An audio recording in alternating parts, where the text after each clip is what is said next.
Have you ever started a new year and thought, okay, this year I will fix my life, and then 2 days later you're just tired? And suddenly you feel guilty, like you already failed in January. Yeah, that feeling is exactly why we're doing today's episode. Hi everyone, welcome to English Graft, where we talk about real-life topics through stories and conversations, and help you get more comfortable using English in everyday situations. I'm Lucas. And I'm Jane. Welcome back. If this is your first time here, welcome. One quick thing, this isn't a traditional English class. No grammar lectures, no perfect sentences. Instead, we help you improve English in a more natural way by listening to real conversations, noticing useful phrases, and practicing simple sentences you can actually use. So today, while we talk about life, you're also practicing English. Exactly. Today's topic is what I want to improve this year, 2026. But small warning, this is not a New Year, New Me episode. No dramatic goals, no pressure. More like honest improvements, the kind that actually fit real life. Like tiny habits, mindset shifts, and how to be kinder to yourself. And here's what you'll get in English today. Simple phrases to talk about goals, natural ways to say what you're working on, and small sentences for self-reflection, like, I'm trying to, I want to get better at, I struggle with. We'll say some key lines slowly so you can repeat them later too.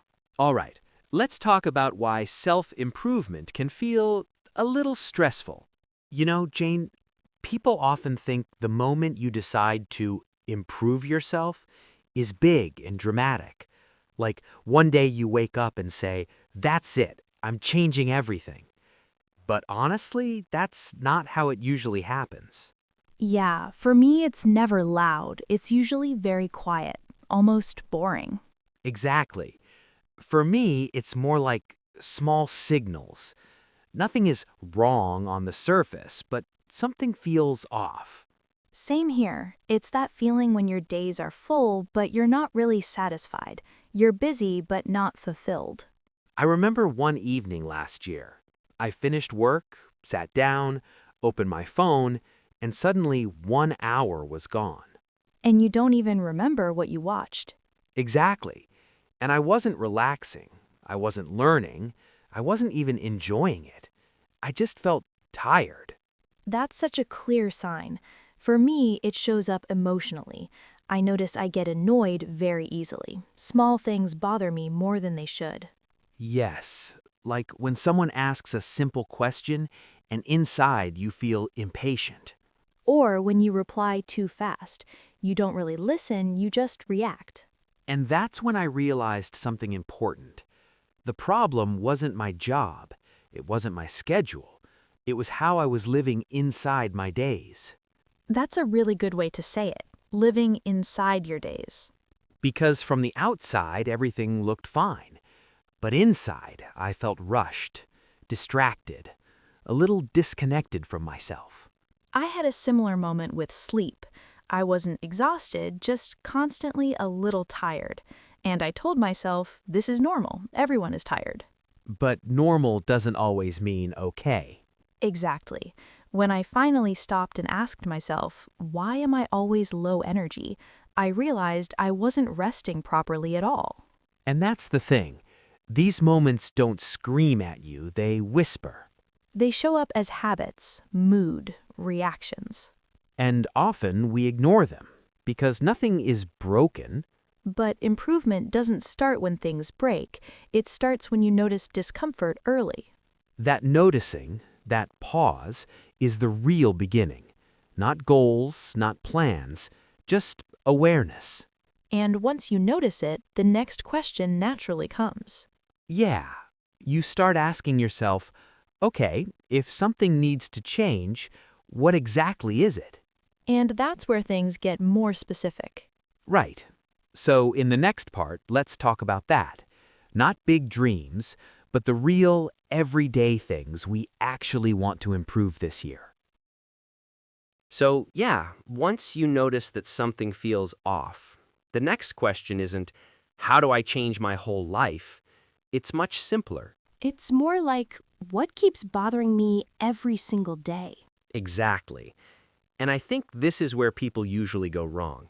They jump straight to big goals. Like, I'll wake up at 5 a.m., I'll exercise every day, I'll become a new person. When in reality, most of us don't want a new life. We just want our current life to feel lighter. Yes. So when I thought about what I want to improve this year, it wasn't anything dramatic. Same here. Mine started with something very small. My mornings. How so? I realized I start most days already stressed. I check my phone before I even get out of bed. Emails, messages, news.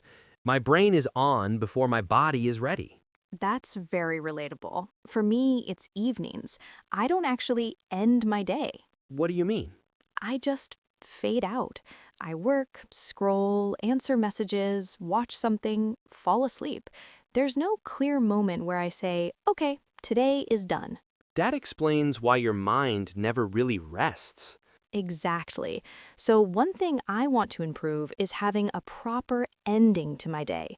Even something simple, turning off screens earlier or writing one sentence about the day. I like that. And notice, none of this sounds impressive. Because real improvement usually isn't impressive. Another thing I want to improve is how I listen to people. I noticed I often listen just enough to reply. Not to understand. Yes, I'm already preparing my answer while the other person is still talking. I do that too, especially when I'm tired. It's not that I don't care, it's that my mind is overloaded. So for me, improvement means slowing down conversations, pausing, letting silence exist for a second. That's interesting, because one of my goals is related but internal. I want to improve how I talk to myself. Ah, that inner voice. Yeah, I noticed I'm very harsh with myself over small things. If I forget something, I think, why are you like this? I would never talk to a friend like that. That's a big one. And again, it shows up every day, not once a year. Exactly. So when I say improve, I don't mean become perfect. I mean becoming a little kinder to myself in daily moments. Another everyday thing I want to improve is how I use English, actually. That fits perfectly with this podcast. Yeah, not learning fancy words, but feeling more comfortable, speaking without overthinking every sentence. That's important for listeners too. English improvement doesn't mean sounding native. It means feeling less tense when you use it. Right. Being okay with simple sentences, being okay with pauses. So when we talk about everyday improvements, we're talking about things like energy, attention, habits, self-talk, comfort, not perfection. And when you put all of those together, they quietly change how life feels. But here's the tricky part. Yeah, wanting to improve something doesn't automatically mean you know how to do it. And sometimes trying too hard to improve actually creates more pressure. Exactly. So, in the next part, we need to talk about that pressure and why improvement often becomes stressful instead of helpful. Because that's where many people get stuck. Right. Let's talk about why improvement can feel heavy, even when the intention is good. You know what I keep thinking about? All those things we just mentioned, they're not extreme at all. They're actually very normal. Sleep better, use our phone less, take care of our health, speak English more confidently. None of that sounds unrealistic.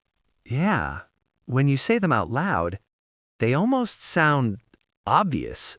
So then it gets confusing. If we already know what needs to change, why do we stay exactly where we are? I've asked myself that a lot, and I don't think the answer is laziness. Me neither. I think it's fear, but not the kind people usually talk about. Not fear of danger, more like fear of facing ourselves? Exactly. Because the moment you say, something in my life needs to improve, you're also saying, this isn't working the way it is. And that's uncomfortable. Yeah, it feels like opening a door you've been avoiding. And once the door is open, you feel responsible. responsible to change, responsible to try, responsible to not give up. That responsibility can feel heavy, especially when life is already full. So, instead of starting, we delay. We tell ourselves things like, I'll do it later, when I'm less busy, when I feel more motivated. And later just keeps moving further away. Always. Another thing I notice is how big we make improvement in our minds. Yeah, like it has to be perfect or dramatic. If I say, I want to improve my English, my brain doesn't imagine small steps. It imagines speaking fluently, no mistakes, no pauses, no embarrassment. Same. And that image is exhausting before you even begin. So instead of doing something small and imperfect, we do nothing at all. I think comparison makes that worse. Definitely. You look at other people, online, at work, even friends. They seem disciplined, confident, ahead of you. And suddenly, your own effort feels too small to matter. Yeah. You think, what's the point of 10 minutes a day if other people are doing so much more? But real improvement doesn't happen on a leaderboard. No. Most of it is quiet, messy, and honestly, kind of boring. And boring doesn't feel impressive, but it's often what actually works. Another reason we don't act is simple tiredness. That one is huge. Sometimes you know what you want to improve, but you're just drained. Not lazy, not unmotivated, just tired. And instead of resting properly, we blame ourselves. Yeah, we judge ourselves for not having energy, which only makes us more tired. And when you're exhausted, even small changes feel impossible. So, it's not that we don't know what to improve, it's that we're carrying fear, pressure, comparison, and exhaustion all at the same time.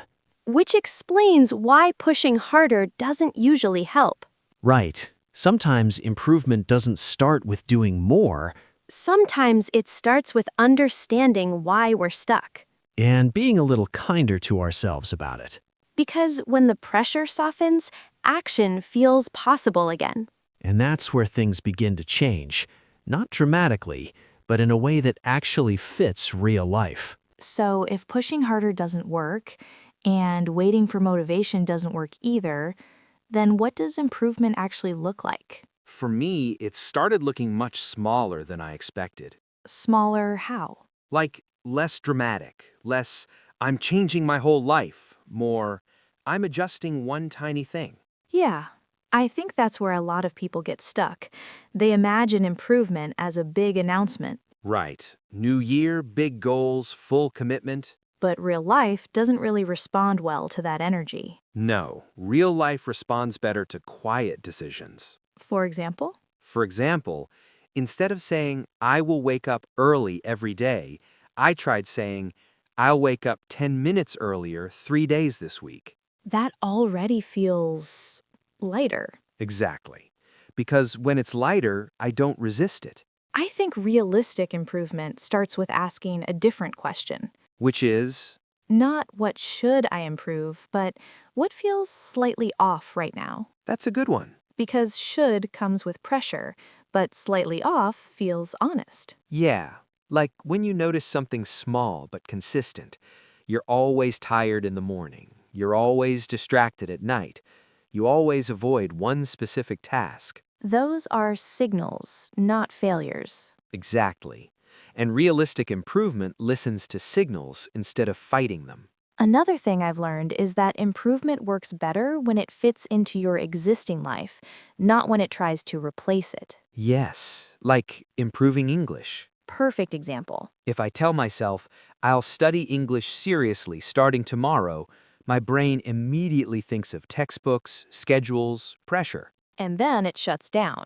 But if I say, I'll listen to English while I cook, or I'll repeat one sentence out loud today, that feels doable. And more human. Realistic improvement often hides inside routines you already have. Walking, commuting, doing dishes, waiting for something. Exactly. You don't add a whole new life, You slightly change how you use the one you already have. I also think realistic improvement allows inconsistency. That's important. Some weeks you do better, some weeks you don't. That doesn't mean the effort was pointless. Yeah, consistency doesn't mean never missing a day. It means not quitting when you miss one. I wish more people understood that. Me too. Because a lot of people stop not because they failed, but because they think failing once means it's over. Another honest part of improvement is energy. Say more about that. Some days you have energy for growth. Some days you only have energy to survive. And both days count. Yes, realistic improvement respects your limits instead of punishing you for them. That changed a lot for me when I stopped asking, why am I not doing more, and started asking, what's reasonable for me today? That question alone reduces so much pressure. And pressure is usually what stops progress. Another thing, realistic improvement is rarely exciting. True, it doesn't feel like a breakthrough most of the time. It feels like showing up in small ways, repeating boring things, doing good enough, But those boring actions add up. quietly. And over time, you look back and realize you're not the same person anymore. Not because you forced change, but because you allowed it. So if someone listening right now is thinking, okay, but where do I start? I'd say start with one honest sentence. Like, This year I want to feel a little better about blank. Not perfect, just better. that sentence leaves room to breathe. And improvement needs space to breathe. Which brings us to something important. Improvement isn't about becoming someone else, It's about supporting who you already are. and doing it in a way that doesn't break you in the process. Listening to what we just said, I keep thinking improving English is actually the same process, right? Yeah, almost exactly the same. Small steps, less pressure, more honesty. And especially simple language. That's something people forget. When we talk about self-improvement in English, we don't need big words. Right. You don't need to sound smart. You need to sound clear. So let's make this very practical. Yeah, if you want to talk about improving yourself in English, you can start with very simple sentences. Like this one. I want to get better at. That sentence alone is powerful. For example, I want to get better at speaking English. I want to get better at listening. I want to get better at explaining my ideas. You don't need to explain everything. Just saying that sentence already communicates a lot. Another very useful one is, I'm trying to. I like that one because it sounds honest. Yeah, I'm trying to speak more. I'm trying to use English every day. I'm trying to be more confident. Notice how trying removes pressure. Exactly. You're not claiming success, you're showing effort. Here's another one people can use. I'm working on. Like, I'm working on my pronunciation. I'm working on my vocabulary. I'm working on expressing myself. That phrase sounds natural in conversation. And it fits real life, because improvement is usually a process, not a result. Now let's talk about something people often avoid, talking about difficulties. Yeah, this is important. You can say, I struggle with. For example, I struggle with speaking fast. I struggle with understanding accents. I struggle with confidence. That sentence is honest without being dramatic. And most people respond kindly to it. Another very simple but useful phrase is, it's not easy for me to. Like, it's not easy for me to speak in meetings. It's not easy for me to think in English. Again, clear, simple, human. What I like about these sentences is that they don't pretend everything is fine. And they don't turn English into a test. Exactly. Now let's connect this back to improvement in general. Yes, because the way you talk about improvement affects how you feel about it. If you say, I must be fluent this year, that creates pressure. But if you say, I want to feel more comfortable using English, that feels realistic. And comfort grows with use, not perfection. Here's a sentence I use a lot. I'm learning step by step. That one is great. Because it reminds you and the listener that progress is gradual. You can even combine sentences. Like, I'm learning step by step, and I'm trying to speak more. I'm working on my English, but I still make mistakes. Those sentences sound like real people talking. Which is the whole point. Another helpful sentence for reflection is, I feel more comfortable than before. That's a great way to measure progress. Not perfect, not fluent, just more comfortable. Because comfort means you're using the language. And using the language is improving. One more thing I want to say. You don't need to wait until your English is good enough to talk about self-improvement. Yes, you can use simple English to improve your English. That's why conversations like this matter. You're not just listening to ideas, you're hearing how simple English works in real topics. So if you take one thing from this part, let it be this. Use the English you have now to talk about the life you're living now. Not the life you'll have when your English is better. Because improvement doesn't start later. It starts in moments like this, listening, noticing phrases, repeating quietly, and using one sentence today. And that brings us naturally to the last part, how to keep this process going without burning out. Right, so let's land this in real life. Because it's one thing to feel inspired, and it's another thing to keep going next week when you're tired. Yeah, the normal day test.